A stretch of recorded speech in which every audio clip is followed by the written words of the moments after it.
हम जायज़ा ले रहे हैं आज DGISPR की प्रेस कॉन्फ्रेंस का।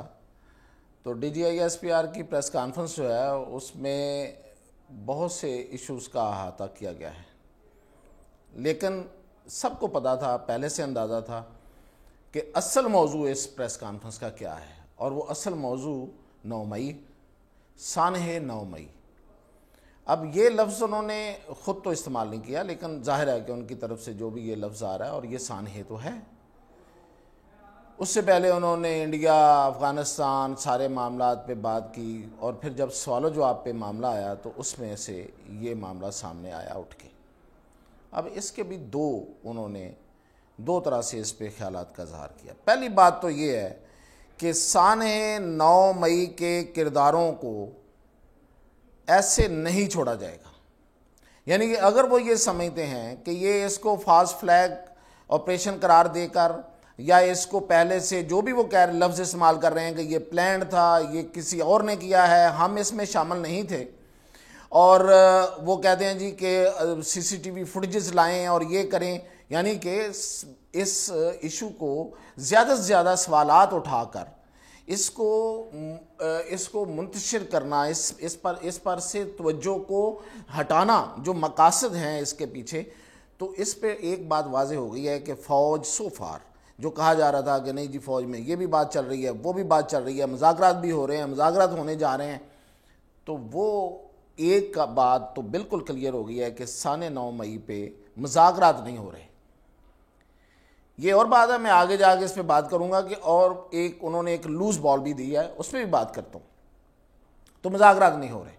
फिर उन्होंने कहा कि इस पर किसी किस्म की बातचीत भी नहीं होगी, यानी कि इस हवाले से कोई अगर ये चाहे कि हम बैठ के बात करें इस मामले पे या इससे हट के, तो वो नहीं होगी। तो ये तो हो गया क्लियर, यानी कि जो स्टैंड था पाक फौज का वो वहीं पे है, उससे 1 इंच नहीं हिले।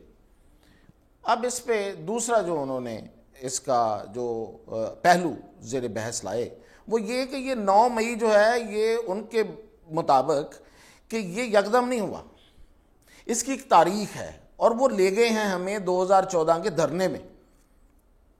वेरी वेल सेड, बिल्कुल सही कहा भाई, बिल्कुल ये सही है। और ये मैं अगर ये कहूँ कि chief justice of Pakistan justice Faez Isa और आज पाक फौज एक पेज पे हैं इस हवाले से, तो गलत नहीं होगा, क्योंकि जस्टिस फायज़ ईसा भी मुसलसल ये जो 2 हेयरिंग्स हुई हैं और उससे पहले जो उनका फैसला है, तो वो इसी बात पे वो जोर दे रहे हैं कि अगर ये 14 मई का 2014 का को जो धरना है उसका एहतसाब हो जाता और उसकी सही तहकीकात हो जाती और जिम्मेदारों का तयन हो जाता, तो शायद ये 9 मई ना होता।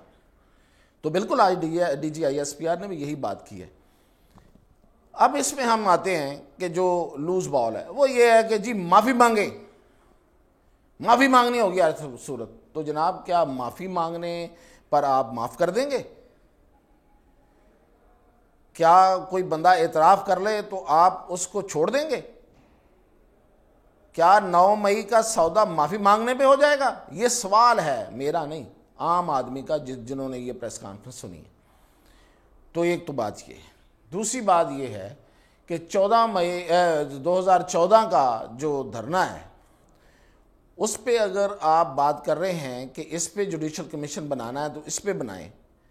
उस पे क्या बनाना, 9 मई पे ये तो सब वाज़ेह था, और उस पे बनाएं। और उन्होंने गिन के सारी वाक़यात को बताया है, जैसे कि उन्होंने कहा कि बिल जलाना, डिसओबीडियंस की कॉल देना, फिर पार्लियामेंट पे हमला करना, PTV पे हमला करना, ये सब उन्होंने गिन के बताया। और कहा है कि अगर ये वाले वाक़यात, ये जो वाक़यात हुए थे, इनकी तहकीकात कर ली जाए। बिल्कुल इसमें कोई दूसरी राय नहीं है, ये एक अरसे से ये मुतालबा हो रहा है।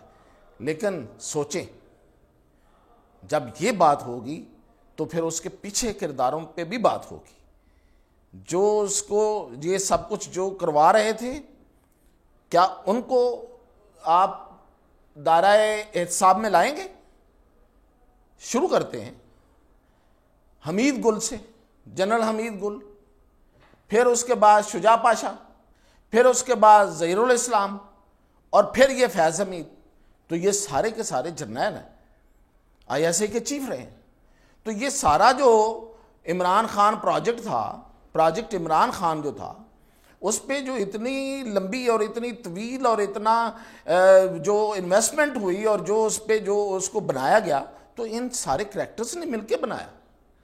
ये एक सीक्वेंस है, एक ने किया उसने अगले को दिया, दूसरे ने किया उसने जो किया था उसको अगले को पास ऑन किया, और फिर वो मुंतज हुआ उस धरने पे। उस धरने ने क्या क्या किया, इस पे भी जुडिशल कमीशन में हिसाब होना चाहिए कि उसका नुकसान क्या हुआ हमारी कौमी सतह पे। तो फिर तो सारे करैक्टर सामने आने चाहिए और सबका हिसाब होना चाहिए, सबका हिसाब होना चाहिए। वो सियासी है, गैर सियासी है, फौजी है, गैर फौजी है, और किसने क्या हिस्सा डाला, इसका भी हिसाब होगा फिर। तो बिल्कुल मैं इस बात पे DGISPR का हामी हूं। और ये और बात है कि उन्होंने बाद में एक सवाल के जवाब में कहा कि देखें फिर वो जब वो तो फिर बड़ी बात लंबी हो जाएगी और ये और वो। बिल्कुल आपने जब कहा है तो लंबी है तो लंबी होने दें, वरना ये मसाइल हल नहीं होंगे। 9 मई को बिल्कुल सजाएं होनी चाहिए। आपने जो कहा है कि जनाब पेरिस और वाशिंगटन में जो हुआ था, उन कैपिटल हिल उन के पर हमलावरों को, बलवाइयों को सजा मिली, फौरी मिली, फौरी मिलनी चाहिए। यहाँ भी ऐसे ही होना चाहिए, लेकिन इसके मुहरकात पे भी बात होनी चाहिए और उनको पूरी तरह से खंगाला जाए, ताकि इस मुल्क की जड़ों में बैठे हुए ये जो बीज बोए गए और वो अब तनावर दरख्त बन गए हैं और उनमें से बुरे बदबुएं आ रही हैं और उनमें से जो शर बरामद हो रहा है वो रोका जाए। और आखिर पे मैं ये कहूँगा कि शायद मैं इसको इस तरह से रीड कर लेता हूँ कि आपने जो कहा कि माफ़ी मांगें तो माफ़ी मांग लें, तो शायद ये इतराफ़ जुर्म की तरफ आप लेके जाना चाह रहे हैं कि इतराफ़ जुर्म तो करें, उसके बाद मामला शुरू होगा। लेकिन आप देखें, आपने एक और वाक़े का भी जिक्र किया कि आप ये उसकी भी तहकीकात होनी चाहिए कि KP ने उस वक्त धरने के एंड पे KP ने सरकारी वसाइल पे वफाकी दारुल हुकूमत पे हमला किया था। तो हमलावर कौन था भला, उसको लीड कौन कर रहा था? उसको लीड कर रहा था खटक, परवेज़ खटक, वज़ीर आला उस वक्त का। उसको तो आपने नवाज दिया। और बहुत से करैक्टर हैं, सवाल बहुत हैं, जवाब देते देते शायद मुश्किल पेश आएगी, लेकिन साने 9 मई वालों को सज़ा मिलनी चाहिए। इस पे कौम मुत्तफ़िक है और इस पे DGISPR क्या, पूरी फ़ौज और पूरी कौम का मैं समझता हूँ कंसेंसस है।